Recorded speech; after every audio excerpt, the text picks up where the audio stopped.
Positive Lens Podcast. I'm your host, Scott T. Each week, we will bring you positive law enforcement news stories from across the globe, shared by departments and citizens like yourself. In our Getting to Know Your Local Leo segment, we will speak with a member of the law enforcement community about everyday life and most things non-law enforcement, as we hope to adjust your focus so you see that members of your local law enforcement community are not much different than you and me. Greetings and welcome to episode 19. In this episode's Getting to Know Your Local Leo segment, you will meet Vince Finochio, a patrolman who is a 14-year law enforcement veteran of Central Pennsylvania. We will spend time talking about his Thanksgiving family traditions, favorite times as a child, along with his entrepreneurial spirit, which saw him venture into the frozen custard business and co-founding of the Welcome to the Street podcast, where he helps keep officers informed and confident in their decision-making. Please welcome to the podcast, Patrolman from Central Pennsylvania, Vince Finochio. Hey, Scott. Glad to be here. I appreciate you being here as well, sir. How was your day going? It's good. Yeah, no complaints. Had some training this week, so that's what I was doing today and tomorrow. Excellent. And before we get into some of the details about you more specifically, you've been in law enforcement how many years now? 14. 14 years. So tell us a little bit more about yourself. 14 years, law enforcement, serving Central PA. Yes. So I was born and raised here, Central Pennsylvania, and I did some volunteer work in a volunteer fire department when I was younger, probably 17, 18 years old when I joined there. I went to a local Catholic high school here in Central PA, and then when I graduated high school, went to Penn State University. I graduated with a 4-year degree in criminal justice, and then on to the police academy, and worked various police jobs all in this area, but some were started part-time and then slowly grew, to the point where I'm in a career position now that I'll likely stay and retire from, that type of thing. Excellent. So you went to the Catholic school, you moved on to Penn State. Mm-hmm. So tell us, what kind of student were you in high school? Because Penn State's not the easiest school to get into, I don't believe. So what kind of student were you, and what from your high school years to college years? Yeah, so I did okay in school. I was never. I wouldn't say that I was ever a big studier. I wasn't doing anything really above and beyond. I wouldn't say, but I also wouldn't say that it came naturally either. I mean, I'm not just naturally smart. I can't read a book and memorize a whole page or anything like that. But I did well, and then same, it translated to college as well. I think I graduated with like a 3.5 GPA or something Nice. like that. So it was decent. And then in the police academy is where I excelled, though. I think because of college and learning some of those study habits and reading and writing habits, in the police academy, we had several written tests along with several physical tests and practical tests. But I graduated top 3 in the police academy based off. Congrats on that. Thank you. Based off QPA, which is like their way of adding up the total. Yeah, so that's where it really showed, I think, is whenever I got to that point, and I was able to use some of those skills I picked up over the years to do well. And plus, when I'm interested in something, that's whenever I'm able to really lock in. Yeah, really focused on it. A little more enjoyable when you like it. Right. So sounds like you knew going into college that you wanted to get into criminal justice, but what was the event? What was the TV show? What was the event? What was the life piece that you said, law enforcement? Yes. It's funny you say TV show, because that was kind of it, I think. I don't have any specific time frame or anything that I thought of being a police officer. I do know, I still have it, actually. I have a little project from when I was in 2nd grade where I had to answer some questions.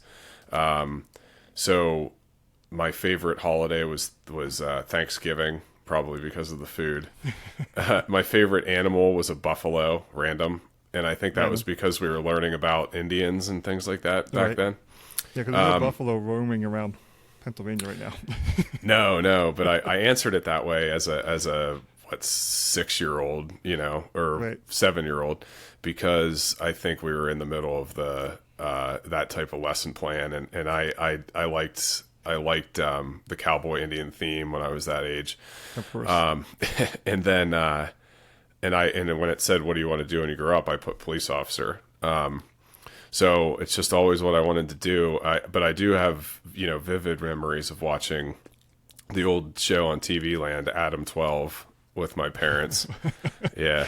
That is the first time, I think that's the first show, or first time that show has been used as a reference for an inspiration for law enforcement to me, believe it or not.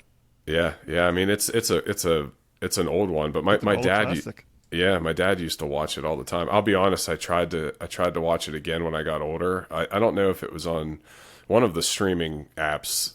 I don't think it was Netflix, but it was on one of them.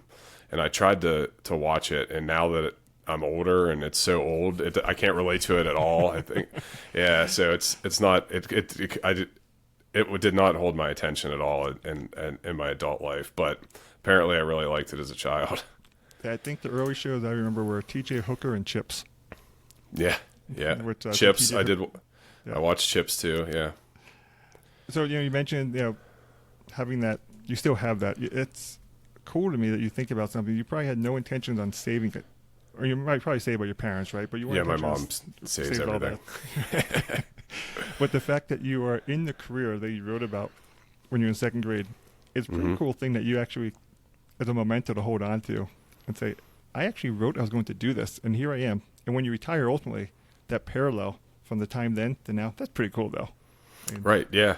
I like to try to hang on to some of that stuff. My mom's a big saver of all things. I mean, she's just now giving some younger children we know some of our childhood toys. And my brother and I are both in our 30s. So, but I hang on to a few of those things too that I think are cool, like news articles and stuff like that as well from old sporting events, whatever. But yeah, it's cool to look back on those things.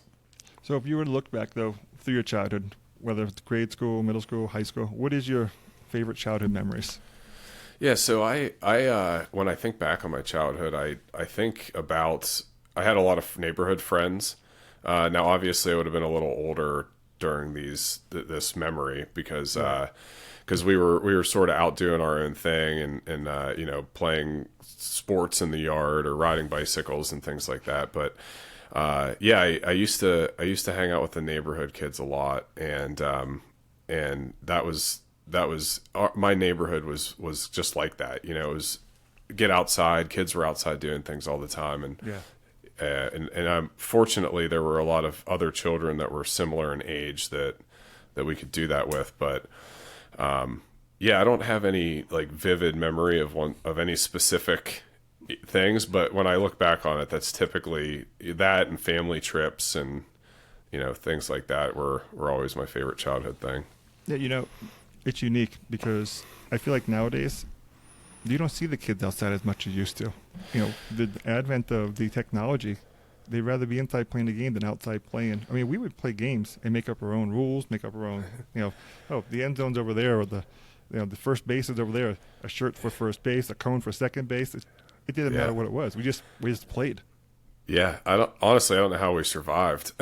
Like sometimes I'm like, boy, I can't believe we were having like crabapple battles, or like looking back at it now, like someone could have lost an eye, But yeah. Or I'm sure you've probably gone over the handlebars of a bicycle at some point or another too. Oh, well, actually, now that you just pulled that memory out of me, so I took one of those handlebars to the chest once, and I just remember having this, handlebar sized bruise there. Couldn't breathe. I remember running to my house and just kind of laying on the basement floor. And once I finally got my breath back, I was able to scream out for my mom, because that hurts. It happened to me a couple times. I think for me was also the road rash you've had, because you're not wearing any vest to help you those days. You're wearing your T-shirt, and you hit that road, it doesn't matter. The shirt's perfectly good, but the skin underneath is torn up. Yeah. Yeah, it is wild how the older we get, the more that stuff seems to affect us and hurt. Like, no, we don't want to. I don't want to fall and do that. No, but back then it was like you felt like Superman, like nothing could hurt you. I don't know if it was that, or we just had no concept of consequences from the injury. We're like, we're Right. fearless. And it's just Exactly. like I said, nothing can hurt you. And as we get older, we're like, man, we could really seriously get injured. We could put us in pain. Why would we try that? Because we were young. We didn't think. We just did it. Now, you mentioned Thanksgiving is one of your favorite holidays. You said primarily because of the food. So was there a special dish besides the turkey? Was there a special dish in the family, though, that's like, okay, this is the meal when mom, grandma, parents are getting together? This is what we prepare. Yeah, so there's always the turkey, like you said, and stuffing. I'm a huge fan of stuffing. That's one of my favorites. But we always have green bean casserole, which is really good, and this corn, baked corn. So all of that stuff together, it's a very good, very good meal. We still eat most of that to this day. Even though sometimes it's less family one year, more family another year, but yeah, we're still doing it most of the time, getting the same group together and still eating those same things. That's awesome. My wife is a green bean casserole fan. It's something she makes every single Thanksgiving. It doesn't matter what it is. She makes it. It's so good. Yeah, it is. It is really good. And my daughters at first, I think, weren't too keen on eating it, but they come around to it, and now they look forward to it. So. Yeah. It's one way to make vegetables unhealthy, I guess. Which, if it's unhealthy, means they taste good, right? Yeah, exactly. Yeah. Now, what about you? So those are the dishes that you have for the Thanksgiving meal. But if you're having a group of people over and you have to prepare the dish, what is your go-to dish? What's your signature? So I like the grill. I like grilling, and when I make burgers and things like that, I do it from scratch. So I'll get the meat and then mix a bunch of things together, make the patties myself. And yeah, I mean, I like to cook other things too, but mostly when it's nice out. This time of year is kind of rough for that in Pennsylvania, but yeah, I mean, burgers, chicken, wings, anything you can cook on the grill is usually what I go to, especially for a decent sized group of people that are coming over for whatever it might be. Yeah, and grilling with the big group, and I said, does anything speak better to burgers and hot dogs on a grill and chicken on a grill when you're having a big get together and you're grilling? No, yeah, and it's easy, and you can feed a bunch of people with it, and yeah, it's a good time, especially to get outside and fresh air. I like doing that. And sticking with that same piece though, I lived in the Northeast. You look forward to the springtime. Oh yeah, right? Because that change of season, like everything opens up. Everyone wants to be outside. Is that your favorite time of year too? Is it the transition from winter, going into spring, or what is your best time of year? Yeah, I think either. Spring and fall. I don't really want to. I don't like the winter looming in the fall, but I do like the fall weather. That's the best type. That's the best time of year for having a little recreational fire.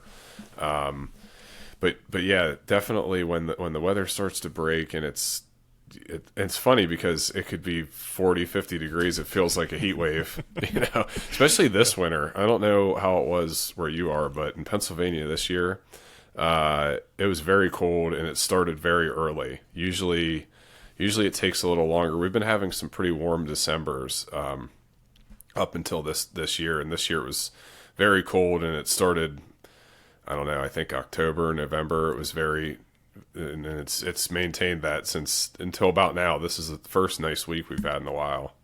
Yeah, I have family up in both Ohio, Pennsylvania, New York area, and the Pennsylvania, Ohio side of it. It had been it started earlier, and it hadn't been amount of snow. I know recently snow came through in the last month or so, but prior to that, it was a consistent cold weather. Mm-hmm. Yeah. And for us, it's been the opposite. This year has probably been the warmest winter I've had in 10 years.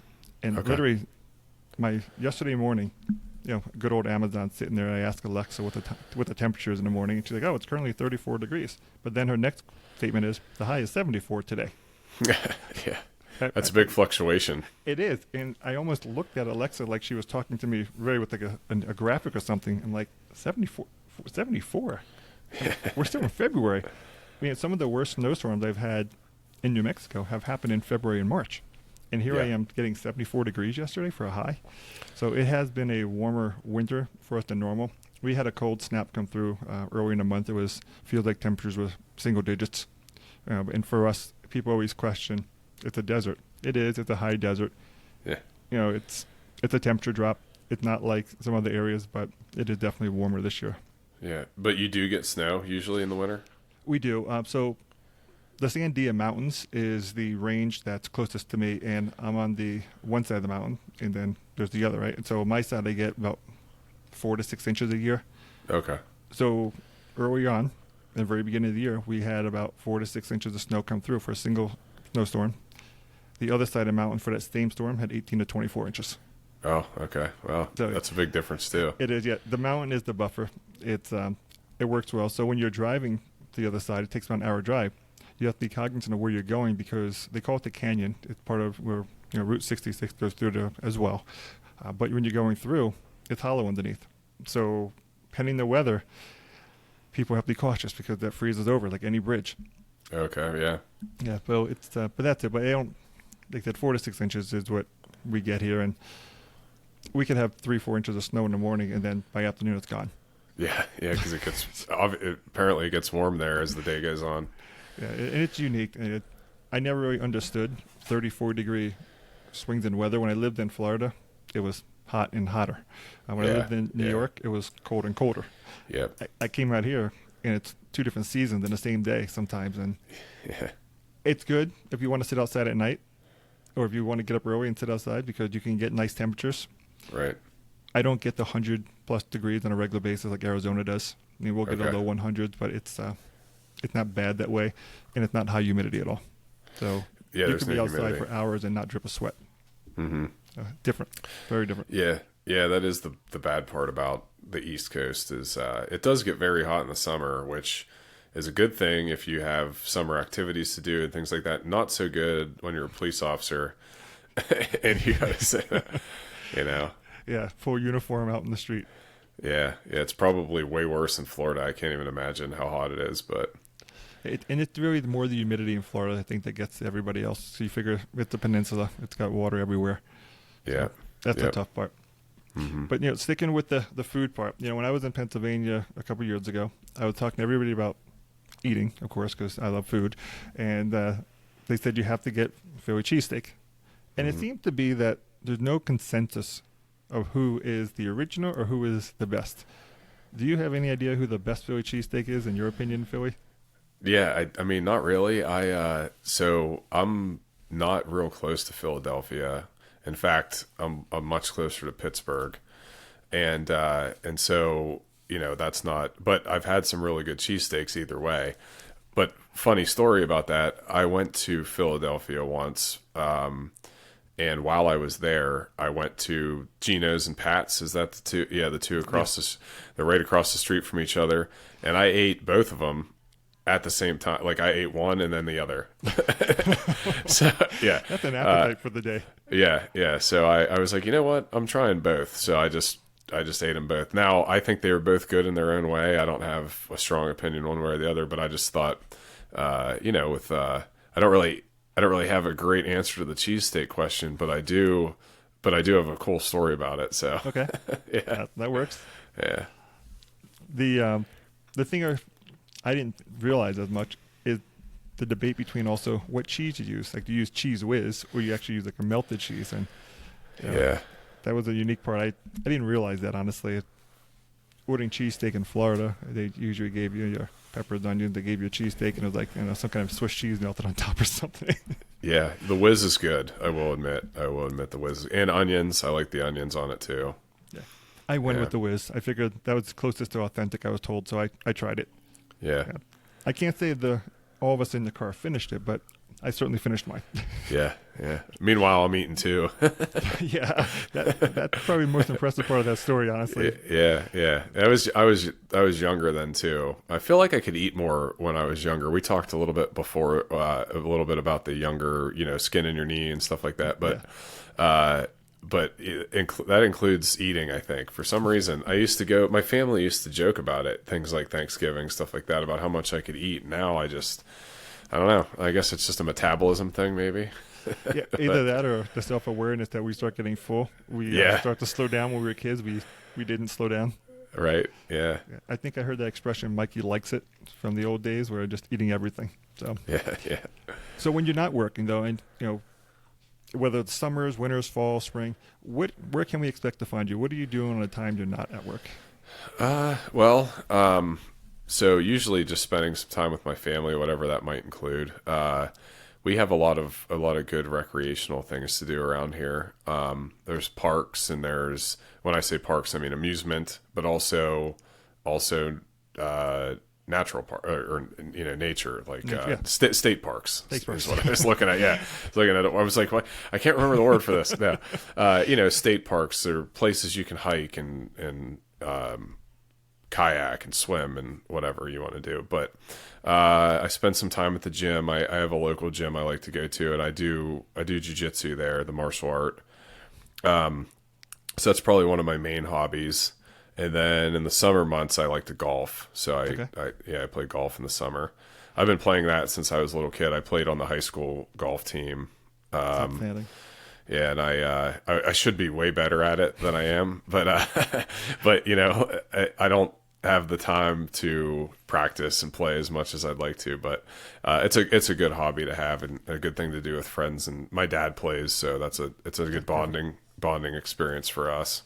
Yeah, golf is that one sport that it's not like you can pick up a basketball and shoot in a hoop. If you don't practice that golf, you can't be good. Right. I mean, you can have a good time, but you may not be a good golfer. Right. That's me. I don't practice enough to be good, but I have a good time when I golf. Yeah, that's good. That's important too. Like I said, it's mostly for me at this point about the social aspect and the bonding with my dad, and because he taught me how to play when I was a little kid, and now he's in his 70s, I'm in my 30s, we're still playing golf. So and he's probably still just as good. Yeah, it's he never misses the fairway, probably. Exactly, just right down the middle every time. Meanwhile, I'm swinging out of my shoes and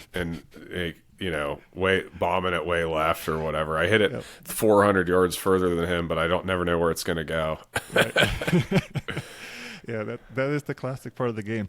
But I want you to go back to jiu-jitsu because I believe you shared a story about your first experience and getting taken down by one of the younger individuals in the class. I heard that in one of your podcasts. I know we'll start talking about soon too. But would you like to share that for us?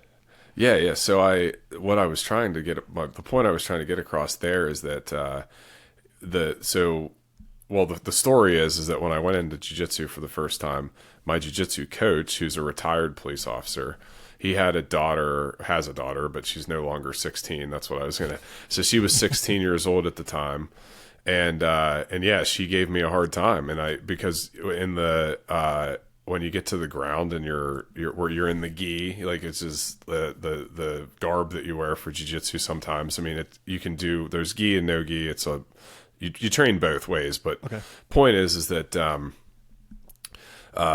she was a brown belt in jiu-jitsu at the time, which anybody that trains jiu-jitsu understands what that means.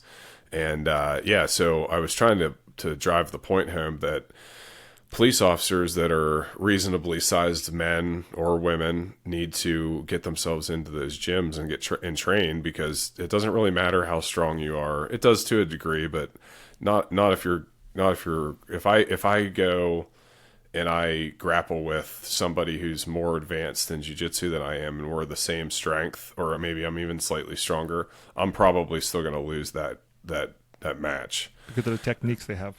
Because of the techniques and the way that you can just control your own body and somebody else's. So you just have a lot more ability to control a situation. And that's why it relates to law enforcement, because if you can keep somebody in a controlled position for a period of time, then you might not have to escalate the force, and it might not get to the point that it gets more dangerous for you, or maybe they can't, if you can control their arms, they can't get a weapon, things like that.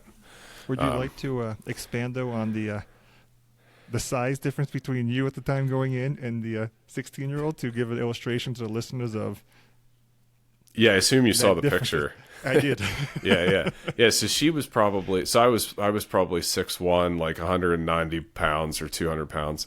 I'm heavier now than I was then. We are. As the number goes up in age, our weight follows it. Yeah. And then she was 16. I don't know. I don't even know how tall she would have been. It was maybe like 5'7", like 120. you know? Yeah. So yeah, she was strong. So she actually fought MMA after that as she got older. So from 18 to 20 some years old, she actually fought in women's MMA. That's pretty classic. That's awesome. Yeah. So she was always a beast. Like, she was a strong girl for her age, and but no, I'm not. But yeah, she was. The point, like I said, of that is the size discrepancy didn't really matter too much when you have no idea what you're doing. You get first. Anybody that goes into their first jiu-jitsu class would understand how you think that you can. That you would have some control over a situation, but then you can just so easily be put into a bad spot, or you give up a bad or a good position, things like that. And and you're trained to do, right? When you're learning jiu-jitsu, you're learning to recognize those deficiencies in the other person, the areas that you can take advantage of to get them under your control. Mm-hmm. Yeah. Part of it is it's confidence in your ability. So as you continue to train, you build confidence, but you also learn your limitations. So, I know just from going to this class every couple of days that there's people in there that are better than me at it, bigger than me, stronger than me, or just better at jiu-jitsu, or both. And so I know that, I might encounter somebody on an incident that's like that. I don't know if people train or not, I don't know, or even just being a big person, could make a difference. So, so yeah, I know that I might not want to put myself into that spot because I might not be able to get back out of it. So yeah, I think there's a confidence building, but also you also learn real quick what your limitations are. Excellent. I appreciate you sharing the story. Like I said, when I heard the story originally and I saw the pictures, I was like, that's phenomenal. And it's a great example for the importance of jiu-jitsu in law enforcement, or any other technique that has the grappling ability to be on the ground and how to navigate it. Yeah, so for cool. sure. So, in law enforcement, you go through a lot of different things, right? There's challenges that you face in your job, but then you also have the challenge that you face in life. Everybody faces different obstacles, personally as well as professionally. Can you tell us about a time you've actually had face a personal challenge, and you had to figure out how to balance that between showing up, performing in your role where you expect to perform every day as a police officer, but navigating that path and that challenge, like there's some personal challenge you may have gone through? Yeah. So, I mean, I was fortunate, or I am fortunate, that I've always sort of had a pretty good personal life, for the most part. I mean, I had a good upbringing.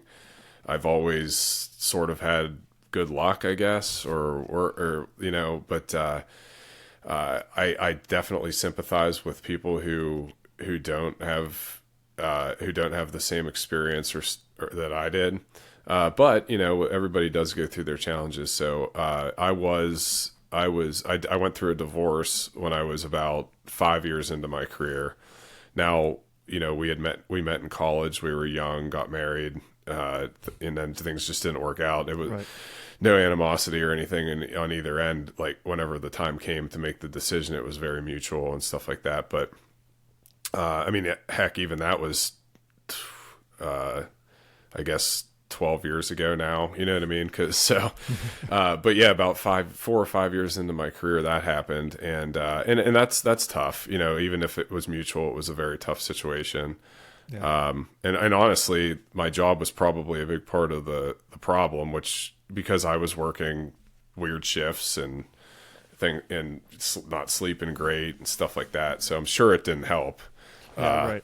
Yeah. There may and have I been natural growing apart, but the job also contributed to it, probably. Yeah, exactly. Yeah. Because, well, it's easy to naturally grow apart when you see each other 2 days a week, because you work completely opposite shifts and stuff like that. You're more roommates than husband and wife. It's not going to help. It's not going to help you stay. What you said about growing apart, it's certainly not going to help you not grow apart, to not see each other and never have the time to put the effort in and things like that. But and also at 23 years old or whatever, it's hard to even recognize those problems. And what are you supposed to do? So yeah, that was one challenge. But and then as I moved forward with that, obviously, like, new relationships are always challenging, But also, you're probably playing in the back of your mind, going to a new relationship. How do I start a new relationship and not do the same things I did in the first one? Yeah. Well, and honestly, like let's say you go on a date on a Thursday, and it went well, and you're like, I kind of want to see this person again. How's next Thursday? Because that's my next day off. You know what I mean? So yeah, you don't have a lot of time to. So it is a challenge when you work shift work and you don't have everybody else in the world's working 8 p.m. or 8 to 4 or whatever, and I'm working 4 to midnight or worse. So and it's also just setting that next date, but the time frame also could be a challenge. It's not just a week later, but like you said, if you're working 4 o'clock to midnight. Well, when's your date? 2 in the afternoon? Yeah. Well, that's what I mean. Or else you just wait for your next day off. So, yeah. So that's the challenge. But yeah, I mean, I've overcome all of those challenges as time went on, and there's ways to work around, your shift work and things like that. Plus, as you put more time in, eventually you get better days off and better schedules and things like that. But yeah. I never thought about that part, though, because you tell someone you're interested in seeing them again, but you're not waiting till a week to see them. It's almost like in that first date, you're like, listen, I got to set some expectations. My role is I'm in law enforcement. So if I tell you I want to see you next week, it's because I don't have another day to see you. You literally have to set the expectation, or they think you're blowing them off. If they say, hey, you want to hang out? How's next week work? And that's the interest. I've never once thought about how that would actually impact your relationship of the dating cycle. Because we know the relationships, the couple part of it, it's a challenge with the law enforcement, but the dating part, never once thought about that piece of it. Yeah, well, once you find somebody, and the other aspect of that too is that some people just understand. Like, you might just find somebody that doesn't need as much attention or time together or whatever. Right, there's different relationships have different needs, or different people have different needs. So that's another way to overcome it, is that you're up front with your schedule at the beginning. And here's the other real challenge too. Let's say you work night shift, which I've done periodically over my career. You're typically not in a great mood all the time, because you wake up at a weird time of day. Everybody else has been awake for 8 hours. You've been sleeping for 8 hours. It'd be kind of like if you had to interact with the most energetic person at 6 a.m. for you, 6 a.m. your time, and you just have someone talking your ear off, and you're like, can I just have my coffee? Like, That's true. Yeah. So it's just another way to look at it, but it's a challenge. So, and I honestly, this conversation makes me think back on, or almost feel for some of the people going through it now. It's like, maybe there are people still experiencing that, because I'm not. I'm good now, but in the parallel, because we talk about in this podcast that the similarities between what law enforcement goes through in their personal lives as well as individuals. There's many businesses that are open 24 hours, and if somebody works the graveyard shift, they work a swing shift, whatever it might be. So even those individuals, even though the profession is very different, and what they experience in the profession, the sleep patterns, regardless of what profession, can be thrown off. Now, again, what you see in your day could impact your sleep patterns, of course, too. But someone working overnight at a gas station, someone working overnight in a warehouse, someone over in any store, that sleep cycle and that relationship piece of it, it could make a difference for anyone. Right? But, wow. Yeah. Like I never once put the dating perspective into that piece, so I appreciate you bringing that to my attention today. Yeah. Now, you mentioned, though, you've overcome them, obviously, the pieces of it, and you've grown from there. But can you go back and think about, an event that did shape your life, and, if it was that or something else that you would go back and say to yourself when you were 16 years old, listen, Vince, this is what you need to remember. This is what you need to do. Yeah, that's a tough one, because you think back into your past like that, and you're like, I like where I'm at now, right? So what if I would have changed some small thing? It might have made me not face as many problems, or I wouldn't have had to go through this one or two hardships, whatever it might be. But that probably would have changed the course of my life, and then I might not be in the situation I'm in now. So it's always a challenge to think about that. Because, like, for example, what if I wouldn't have left, my old position at my old job, or what if I wouldn't have sold that house and moved to a different house, or relationship stuff. Right. All of those things. Like, what if I wouldn't have dated that one crazy girl? You know what I mean? but if you don't, just one. Well, hey, maybe it was me. I don't know. But if I didn't do those things, though, then I might not be where I am today. And I honestly could say that I don't know that I would change anything about my current situation. So that's a tough thing to say, but maybe just give myself a couple pieces of advice or some warnings or something like that. But I don't have anything specific, really. Yeah, and it's not about changing things, right? It might just be like you said, an advice. Hey, you're going to encounter some obstacles along the way. Overcome them. Almost like the pep talk to how to overcome something comes before you. Yeah. But the fact that you like where you are today, you're at peace where you are today. It can't be any better than that, right? That's a great feeling. Right. Yeah. Yeah. So moving forward, so you're in law enforcement, but at the same time, you've ventured into the business world. You've taken a step to go and take the entrepreneur spirit. Tell us a little bit more about how this came about. If you'd like to share with us what you're actually doing in that scope of business and what you like most about it. Yeah. So I do a couple things. So first and foremost, about 2 years ago, I bought a partner and I purchased a frozen custard ice cream business.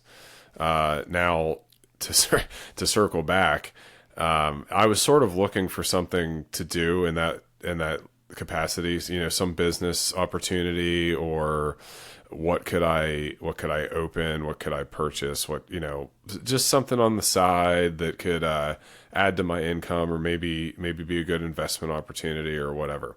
Right. Well, then what ended up happening was I worked at this same franchise when I was like 16 years old. Oh, wow. So from 16 to I think I was 20 or 21 when I left, after right around the time that I would have been just about done with college, things like that. Yeah. I left that ice cream shop that I was at when I was younger. Now, when I was in college, I had talked to like the franchise about purchasing my own, which if I would have been able to do that back then, there were all kinds of opportunities because there weren't a whole lot of them around. Okay. But when you're in college, that a loan and all that stuff sounds astronomical. It sounds like a lot more money than it sounds now. And also you don't have any credit. You don't have any, credibility in the space. I can't even. You had 5 years of experience in it, but that's all you could bring to the table. Yeah, exactly. I can't even fluff a business plan, at that point. So anyway, I sort of gave up on that idea and went on with my life. Well, fast forward to now, or 2 years ago, I heard of one of those locations going up for sale. And I reached out to the owner and we talked, and I ended up purchasing it with a business partner who I worked with at the original store when we've been friends since then, since we were 16 years old. So I have that, and as a part of that, I don't do a lot day to day. I manage the staff a little bit. I do some inventory and ordering and stuff, but it doesn't take a whole lot of my time. I have a great staff that does a lot of the work as far as just the day-to-day operations. Yeah. Mm-hmm. And then so that's the business part of what I'm doing now. Okay. So let me ask you. I know you said there's a couple different things before we get to the other one. For those who are aspiring to try to balance their full-time work, yours is in law enforcement, whether it's another officer or another individual, what would be an advice that you've learned in this journey over the last 2 years of how to balance starting a business and maintaining your current full-time position? Yeah, you definitely have to find a business that you don't have to be at every day. So because a lot of them you can't, right? So if you want to start a just name your business, I guess, a coffee shop or whatever, Right. from scratch, and you want to be successful and not have it go under in your first year, you're probably going to have to be there every day. You know, I found one that was an established business that had been there for over a decade, and you know, it was already staffed. The old owner had more than one location, so they were already relatively absentee, like, you know, maybe 1 or 2 days a week they would. So I kind of knew that it could already run without an owner working in the store full time. So that's one piece of advice. Make sure you purchase the right business and actually have a good idea of what that looks like before you do it, because when things get stressful, and maybe you don't have enough staff, or the payroll's getting too high, and you're a new business, you can't afford to make those payments, that could be really difficult. So Right. so definitely pick the right thing. I got lucky with the food retail, because I don't think it would have worked if it was anything else. I mean, really, I know a lot of business owners now that are in that space, and it's challenging. So now, obviously, there's internet-based businesses now, and there's all kinds of other things that somebody could do. So they should be able to kind of figure out beforehand how much time it's going to take for them. But before you bite off more than you can chew and take out a big loan and stuff like that, make sure that you make sure the business is going to be successful without you being present all the time, or be willing to leave your job if you have to. If you have to. Yeah, and you mentioned a couple of different things in there. In today's world, you hear a lot of people talking about they do 4 hours a week running their business, or an hour every night on whatever online business they're running. And some are successful, some are not.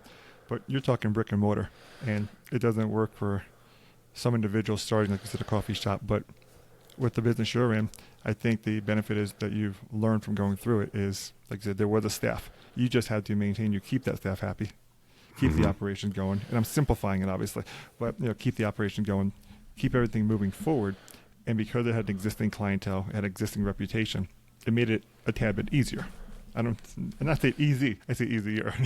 Right, sure. Yeah, I mean, it obviously still took work, especially the first 6 months or so. And I was fortunate because I was working second shift at the time. So I had pretty much during the day, I had all day to do some things if I needed to do them, before work, before my real job. And then it also didn't take away from family time, because families at school or work or wherever during the day. Hours. Right. Yeah. So I was basically alone during the day anyway, and then work. So that worked out well for me. And then by the time my schedule had changed and I really don't have as much time to dedicate to it anymore, by then I had already had things set up that I needed to have set up. So I spend less time per week on the business than I did when I first started it, or first bought it. But I still spend a little bit of time. I mean, I'm still involved with all the staff if they have questions or concerns, or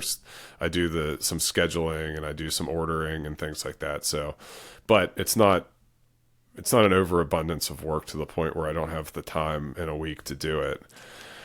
Yeah, that makes sense. And I guess you said you were 16 when you were there, so maybe advice to the 16-year-old Vince would have been, stay the course. You're going to own this place someday. Yeah.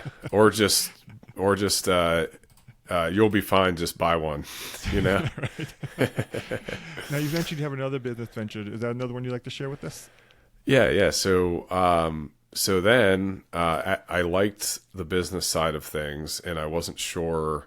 Law enforcement, we talk about this on my show sometimes, but law enforcement has hills and valleys. I'm sure every job does. I'm sure you've experienced it. But I don't know that because I've never worked outside of law enforcement. So when I bought the business, I liked the business. I really enjoyed doing it. And I was like, boy, it'd be nice if this made me enough income that I could do this full time, or maybe I'll look at other business ventures because maybe this is a new idea for me.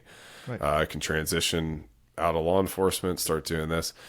So I looked into a bunch of different things, and I was always talking to talking to different people about different businesses and different career options. And to your point, when you said about the people that spend an hour an evening on their business or whatever, most of them are full of crap. Right. So if you find influencers and stuff on Instagram that say that they have a 5 to 9 after a 9 to 5 and whatever, like, yeah, I don't know. There are some people that are probably pretty successful doing that. And then there's other people that are really successful selling you advice on how you can be successful. Right. They're making the money off of that off advice, of you, exactly. not off of what they're doing. Yeah.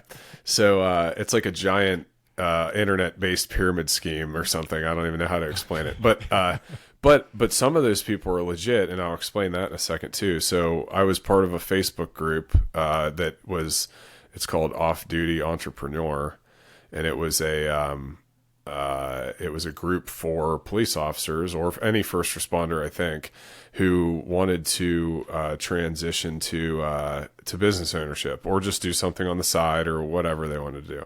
And that's where I met Devontae Richardson, who had a police related newsletter called Welcome to the Street, which is police news, case law updates, training tips, and it's all in this it's a short, easy to read 5-minute weekly briefing that you get in your email. It's completely free. And I liked his business model. I liked the name. I liked the branding and everything. And I'm like, that's when I kind of thought to myself, well, wait a minute. I have this skill set, which is law enforcement. I like business. So why don't I lean on law enforcement a little bit harder and try to be a little bit more involved in that, and maybe do something on the training side of law enforcement or the news and information spreading side kind of thing. Right. So I jumped in with him, and now we run the newsletter, the Welcome to the Street newsletter, and we have a Welcome to the Street podcast. And basically that's just doing exactly what you and I are doing, which is having conversations with cool people that are either cops or retired cops, or they train cops from all around the country. And honestly, it kind of refreshed my interest in law enforcement, because I'm constantly learning about the stuff. I'm constantly talking to people, expanding my skills, expanding my knowledge, while at the same time using the knowledge and skills that I already had acquired from the last 14 years to spread that to other people, just to try to make the profession better overall.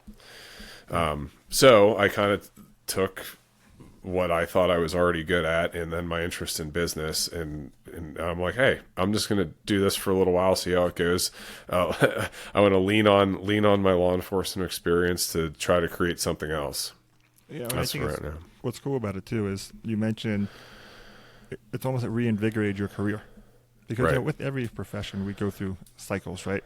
Not every day is the high and every day is the low, but the fact that you're now bringing a whole new element to officers throughout the country. It right. now giving you another purpose beyond what you went into law enforcement for.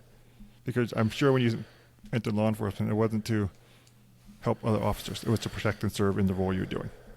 But now right. you're actually helping them. So to talk a little bit more about it, because it is a great podcast. Like I said, Welcome to the Street. There are departments around the country. Some have thousands, some have not single digits, but lower numbers of populations. And you talked about case law, talked about different pieces to help them.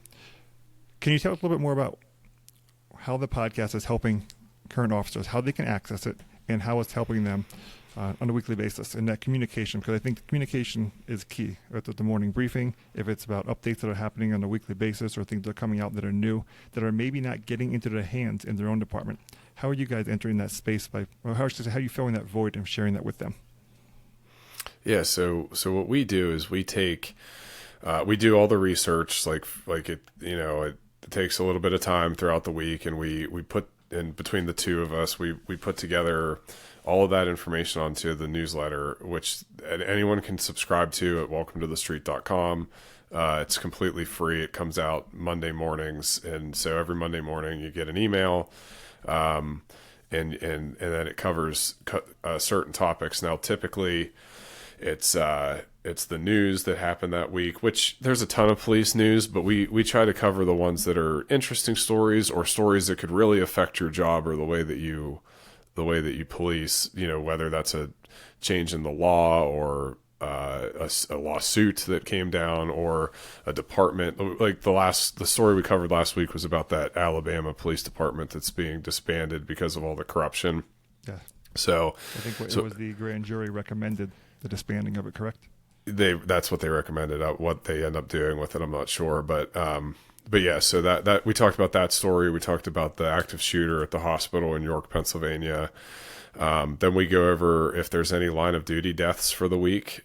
We talk about those because, mostly, to honor those officers, but also to, if there is anything to talk about as far as a learning experience or a safety issue, we can bring that up at that time. Because a lot of officers, there's a lot of medically related deaths on duty. So we talk about that, and sometimes we throw in like a fitness or wellness tip, nutrition tip, something like that. Depends on where we're at and what information we come up with. And then we do a scenario where we explain an incident that a law enforcement officer could easily come in contact with, like a search and seizure issue or a use of force issue or whatever. Usually they're either made up completely or they're just based off some sort of case law that we found.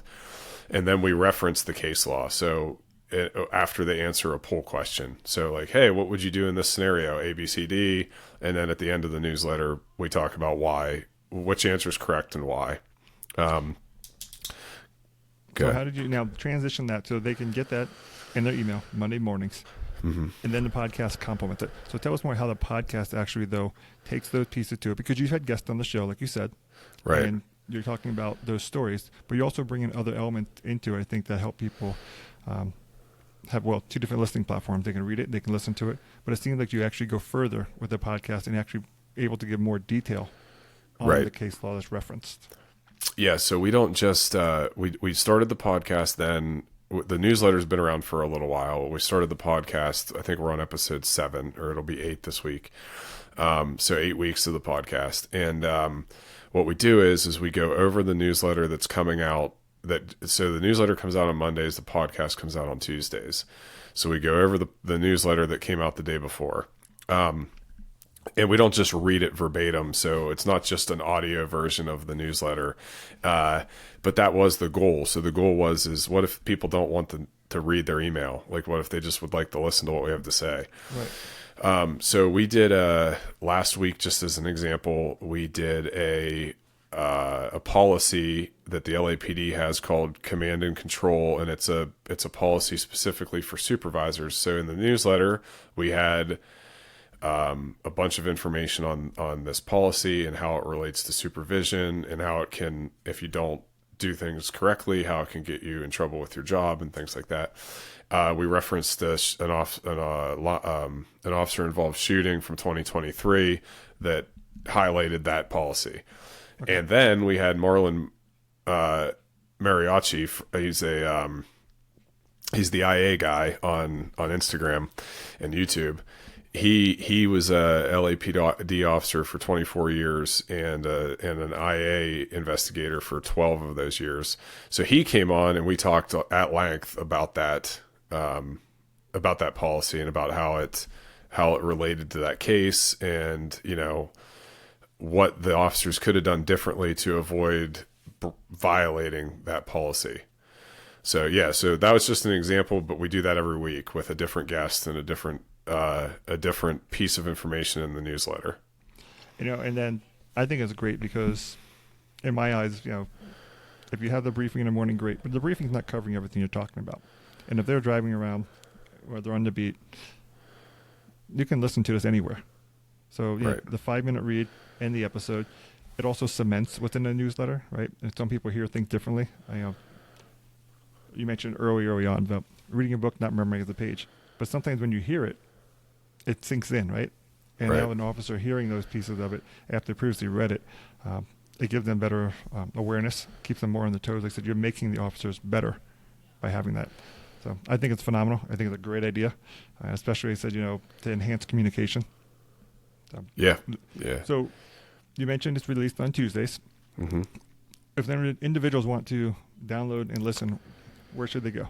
Yeah, so we're on all the anywhere you listen to podcasts, Spotify, Apple Podcast, but the easiest way to find us is welcometothe street.com and then you click on podcast, and then you can just, whichever link you want to listen to it on, it'll take you directly to that service. So it'll give you the link for Spotify, for YouTube, for Apple Podcasts, or if you're on Spotify right now, just type in Welcome to the Street and you'll find it. Yeah. It's a good intro too. I like the beginning of the episodes. Yeah, Devontae recorded that. He does a great job with it. And then he recorded the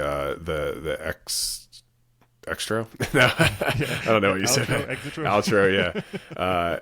So he recorded that too. Yeah, they're both really good. So I think for being very new at podcasting and stuff, I think we've done a pretty good job so far. Not to toot my own horn, but yeah, it's definitely a cool thing, and honestly, it's a great networking opportunity too, because I've met so many cool people, officers or former officers from all across the country now that I never would have met if I hadn't started doing this. And I just think we have monthly roll call briefings as well. So if that is a paid thing though. So I told you the newsletter is free, but we have a premium. It's $10 a month. It's and that gets you access to our monthly roll call briefings, where we have these training sessions where we bring on an expert and we talk about different things. So it's a little bit different than the podcast. We had Lady Law Shield, who's an attorney who handles whistleblower cases and things like that. A few weeks ago she was on, right? Right, a few weeks ago you had her. Yeah, it was on the webinar type training. Yeah, on the roll call briefing is what we call it, just because it's a cool name. But I was trying to think when a few weeks ago I remember you had the episode, but it wasn't an episode as much as it was, like I said, the webinar. Yep. Yeah. So and that's live. So you click the link, you get on Zoom, you attend it live. And then that's a cool place for all of us to talk.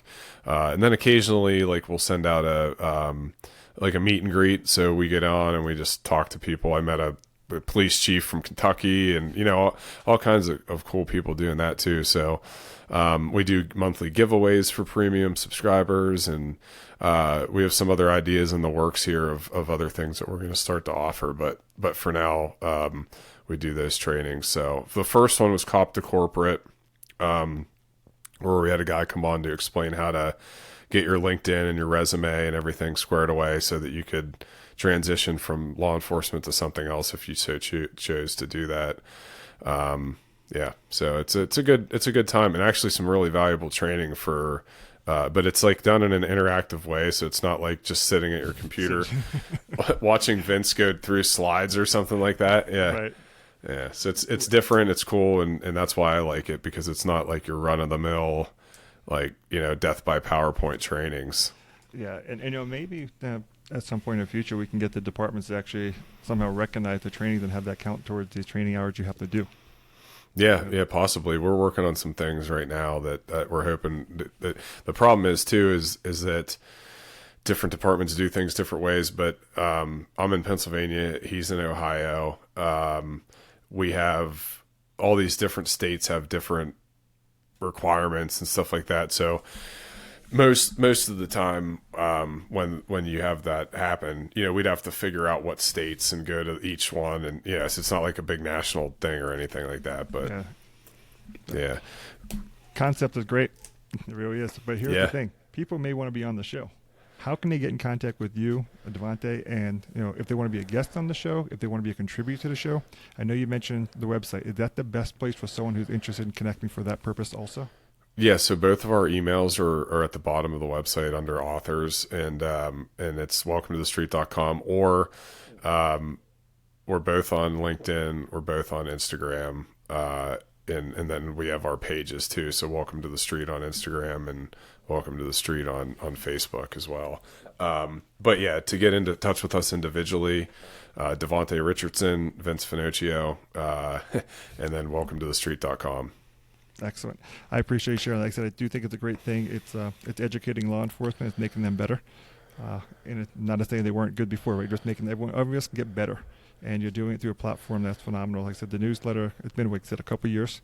The podcast is complementing it. And then you have, like I said, the monthly subscriber piece. So you said $10 a month for the subscriber. So it's a small investment in dollars to get valuable information for training.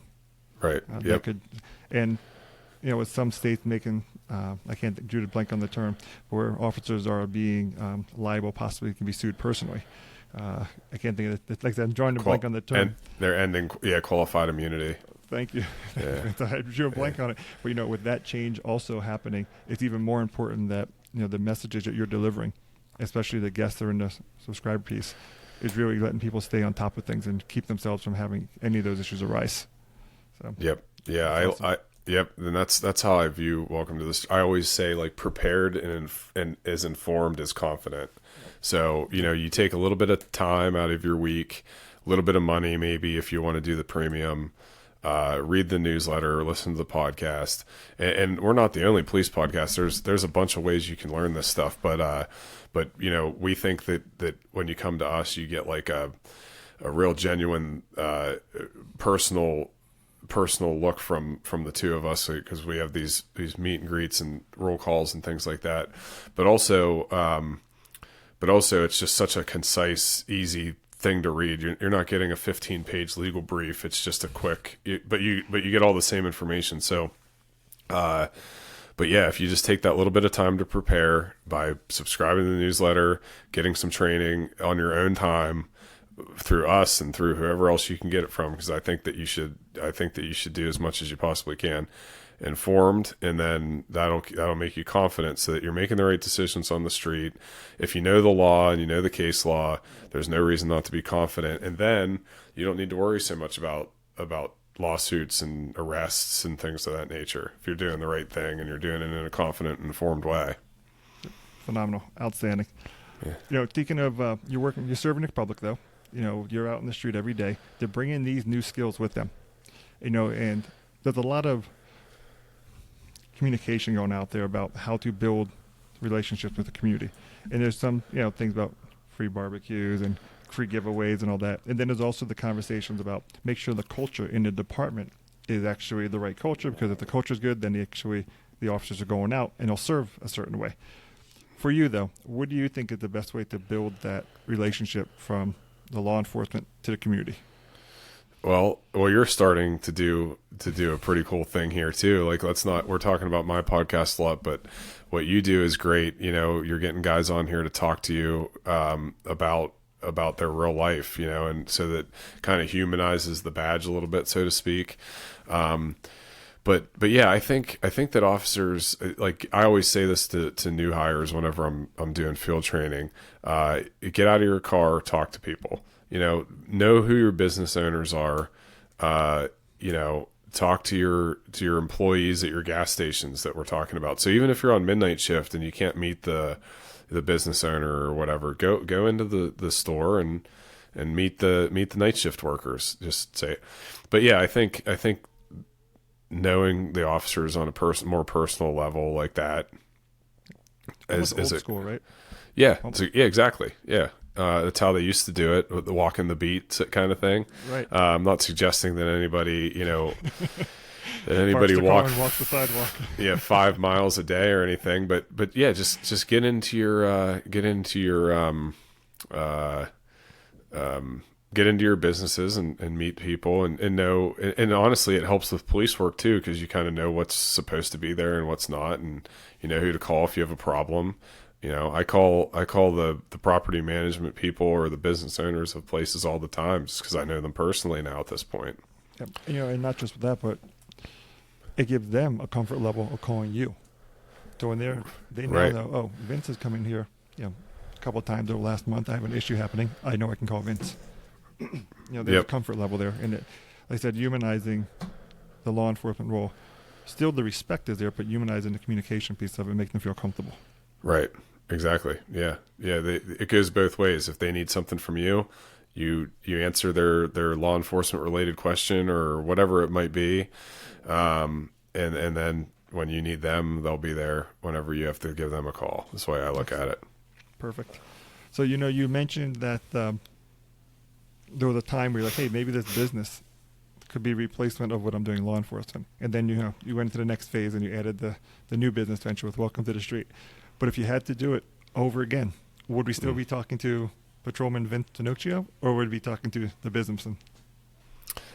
If I had the opportunity when I was younger, you mean? Yes, if you had to do it all over again, would you still pursue the career in law enforcement?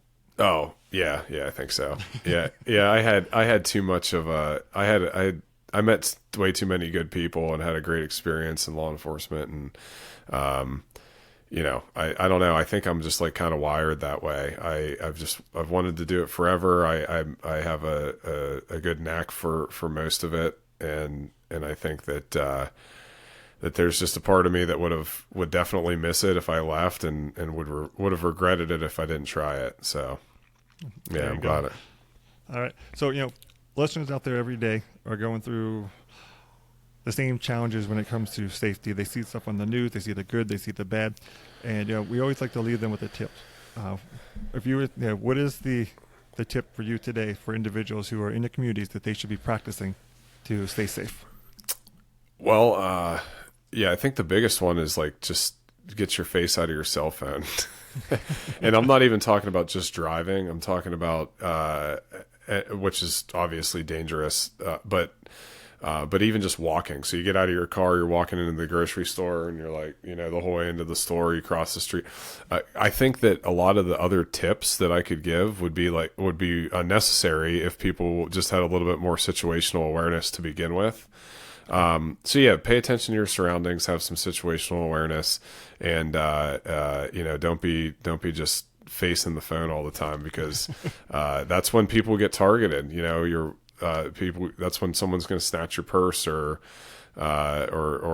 worse. So just you pay become an easy attention. Target, right? Mm-hmm. Yeah, you got to pay attention to what's going on around you. And I will say that most people aren't wired that way, and most people just want to live their lives. And honestly, that's part of bridging that gap too, is like, that's what law enforcement's here for, is that you don't have to be scared all the time, and you don't have to take these extra steps. It's nice to, and you should, because it is a dangerous world, but I would like to be a part of making it more comfortable for the average person to just be able to live their life without fear and without worried about that kind of thing so much. Yeah, I like to say that law enforcement helps take care of you, so you can actually enjoy time with your family. But and you guys actually sacrifice time with your own family, so we don't have to worry about our own, right? And when we're out on the street, you're protecting us already. And that would be the comforting thought, to know that Officer Finochio is actually here helping me. And the rest of all the patrolmen. So I appreciate you going through all this with us today. It's been great talking to you. I loved some of the stories you shared. For those who, like I said, haven't tuned in, they can certainly welcome to street.com for your podcast, for the newsletter, for the premium membership. Is all there. So for you though, great to have you on here for 14 years of law enforcement. I'm sure, like I said, more years to come. And I appreciate you taking the time to be on the Getting to Know Your Local Leo segment of the Your Positive Lens podcast. And we look forward to further communication with you in the future too. Yeah, I really appreciate you having me on, and I really appreciate what you're doing here. And thanks again. And of course, we'll stay in touch, and hopefully we'll do it again someday. Sounds good, sir. I appreciate it. All right, thanks. All right, take care now. If you liked this episode, follow us on Spotify, Apple, or wherever you get your podcast. Provide us your feedback in the comments and leave us a rating or review. We truly appreciate your opinion. And then follow us on LinkedIn or Facebook to get all the latest updates. Remember, you can always find places that will share negative law enforcement news stories. But here at Your Positive Lens, you will only find your positive law enforcement news stories. Once again, I'm your host, Scott T. Thanks for listening, and we'll capture you on the next Your Positive Lens.